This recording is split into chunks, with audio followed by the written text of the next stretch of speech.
ಕುಟುಂಬ ನಮ್ಮ ಮನೆ ದೇವರು. ಹಿಂದೆ ನಮ್ಮ ಬಸ್ಗಳು ಇದ್ವು. ಸ್ವಾತಂತ್ರ್ಯ ಹೋರಾಟಗಾರರು ನಮ್ಮ ಆದರ್ಶ. ಅಕ್ಬರ್ ಮಗ ಅಲ್ಲ ಎಂದು ವೈಜಾಪುರ ಶಾಸಕ ಬಸನಗೌಡ ಪಾಟೀಲ್ ಯತ್ನಾಳ್ ಹೇಳಿದ್ರು. ಬೈಲಹೊಂಗಲದಲ್ಲಿ ಸುದ್ದಿಗಾರರೊಂದಿಗೆ ಮಾತನಾಡಿ, ಇಲ್ಲಿಂದಲೇ ಕ್ರಾಂತಿ ಆರಂಭ ಆಗಿದ್ದು ಬೆಳಗಾವಿಯಿಂದ. ಬೆಳಗಾವಿಯಲ್ಲಿ ಸಭೆ ಮಾಡಿದ್ರು. ಹೈಕಮಾಂಡ್ ಅವರನ್ನ ತಲೆ ಮೇಲೆ ಕೂಡಿಸಿಕೊಂಡಿರಬಹುದು. ಆದರೆ ಜನರಿಂದ ಈ ಕುಟುಂಬ ಬಿಜೆಪಿಯಿಂದ ಹೊರ ಬರುವವರೆಗೂ ನಾವು ಬಿಜೆಪಿ ಬರಲ್ಲ. ಅವರನ್ನ ಮುಖ್ಯಮಂತ್ರಿ ಮಾಡೋಕೆ ನಾವು ಬರ್ಬೇಕಾ? ಮೊದಲು ಮೋದಿಜಿಯವರು ಕುಟುಂಬ ಚುನಾವಣೆ ಬರ್ಲಿ, ಆಗ ಮಾತನಾಡ್ತೇನೆ. ಹಂದಿಗಳ ಬಗ್ಗೆ ನಾನು ಮಾತನಾಡಲ್ಲ. ಕಾಶ್ಯಪ್ನವರ್ನ ಹಂದಿಗೆ ಹೋಲಿಸಿದ್ದಾರೆ ಯತ್ನಾಳ್. ಕೂಡಲ ಸಂಗಮ ಸ್ವಾಮೀಜಿಯವರನ್ನ ಯಾರು ದಿಲ್ಲಿಗೆ ಕರೆದುಕೊಂಡು ಹೋಗಿದ್ದಾರೆ ಎಂದರು. ನಮಗ ಔರಂಗಜೇಬ ಅಕ್ಬರ್ ಅವ್ರು ಯಾರು ಅಲ್ಲ.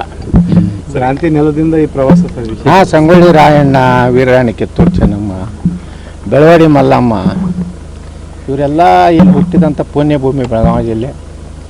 ಅದಕ್ಕೆ ಇಲ್ಲಿದಿಂದಲೇ ನಮ್ಮ ಹೋರಾಟ ಕ್ರಾಂತಿ ಪ್ರಾರಂಭ ಆಗಿದ್ದು ಇಲ್ಲಿದಿಂದ.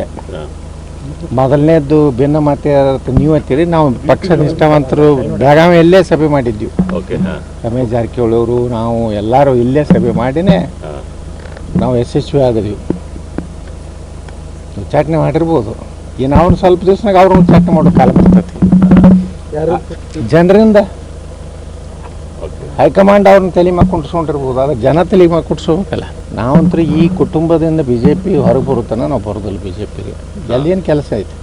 ಇನ್ನು ವಿಜೇಂದ್ರ ಮುಖ್ಯಮಂತ್ರಿ ಮಾಡ್ಲಕ್ಕ ಅವನ್ನ ವಿಜೇಂದ್ರನ ಮಗ ಅಥವಾ ರಾಘವೇಂದ್ರ ಯಡಿಯೂರಪ್ಪನ ಮಗನ ರಾಜ್ಯಾಧ್ಯಕ್ಷ ಮಾಡ್ಲಕ್ಕೆ ಬರ್ಬೇಕೇನು?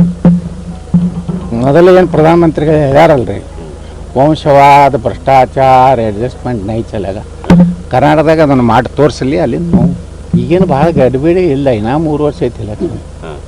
ಈಗ ಎಲ್ಲ ಮಾಡಿ ಖಾಲಿ ಕೈ ಮಾಡ್ಕೋದಿಲ್ಲ. ನೋಡ್ರಿ, ಹಂದಿಗಳ ಬಗ್ಗೆ ನಾನು ಪ್ರಶ್ನೆ ಕೇಳಿದೆ. ಹಂದಿ ಇದ್ದಂಗೆ ಅದು. ಇದೇ ಕೂಡಲ ಸಂಗಮ ಸ್ವಾಮಿಗಳನ್ನ ಯಾರ್ಯಾರು ದಿಲ್ಲಿ ಕರ್ಕೊಂಡು ಹೋಗ್ಯಾರ ಅವ್ರ ಮಕ್ಕಳಿಗೆ, ಅವ್ರ ಹೆಂಡ್ರಿಗೆ ಟಿಕೆಟ್ ಕೊಡಲಿಕ್ಕೆ. ನಾವು ಒಮ್ಮೆರೆ ಯಾರು ಬಿ ಜೆ ಪಿ ನಾಯಕರ ಬಳಿ ಕರ್ಕೊಂಡು ಹೋಗಿನಿ, ನನಗೇನು ಮಂತ್ರಿ ಮಾಡಿರಿ ಅಥವಾ ನಮ್ಮದು ಕೂಡಲ ಸಂಗಮ ಸ್ವಾಮಿಗಳ ಸಂಬಂಧ ಮೀಸಲಾತಿ. ನನ್ನ ರಾಜಕೀಯ ಭವಿಷ್ಯಕ್ಕಾಗಿ ಕೂಡಲ ಸಂಗಮ ಸ್ವಾಮಿಗಳನ್ನ ಎಂದೂ ಉಪಯೋಗ ಮಾಡ್ಕೊಂಡಿಲ್ಲ. ಅದು ಲಕ್ಷ್ಮೀ ಹೆಬ್ಬಾಳ್ಕರು ಉಪಯೋಗ ಮಾಡ್ಕೊಂಡಾರ, ವಿನಯ್ ಕುಲಕರ್ಣಿನೂ ಮಾಡ್ಕೊಂಡಾನ, ಯಾವ ಹಂದಿ ನಿಮ್ಗೆ ಹೇಳಿದ್ಲ ಹಂದಿನೂ ಮಾಡ್ಕೊಂಡೈತಿ ಅಂತ ಅಯೋಗ್ಯ ಮಾಡ್ತೀವಿ ಅಂತ ಹೇಳಿ ಹೋರಾಟ ಬಿಟ್ಟು ಬರ್ರಿ ಅಂತ ಹೇಳಿ. ಕೂಡಲ ಸಂಗಮ ಸ್ವಾಮೀಜಿ ಬದಲಾವಣೆ ಮಾಡ್ತೀನಿ ಎಂಬ ಕಾಶ್ಯಪ್ನವರ್ ಹೇಳಿಕೆಗೆ ಉತ್ತರಿಸಿದ ಅವರು, ಯಾವ ಸ್ವಾಮೀಜಿ ತೆಗೆಯೋನು? ಕಾಶ್ಯಪ್ನವರ್ ಬಗ್ಗೆ ಹೇಳ್ತಾ ಇದ್ದಂತೆ ಗರಂ ಆಗಿದ್ದಾರೆ ಯತ್ನಾಳ್. ವೈಜೇಂದ್ರ ಹೇಳಿ ಕಳಿಸಿದಾನ, ಹಂದಿಗಳ ಬಗ್ಗೆ ಯಾಕೆ ಕೇಳ್ತೀರಿ? ಹಂದಿಗಳ ಪ್ರಶ್ನೆಗೆ ಉತ್ತರ ಹೇಳಲ್ಲ, ಕೇಳಬೇಡಿ. ಎಲ್ಲಾ ಸಮುದಾಯದ ಪರವಾಗಿ ನಾನು ಕೆಲಸ ಮಾಡಿದ್ದೇನೆ ಎಂದರು. Vinod Kolkar, KMM Kannada news, Belagavi.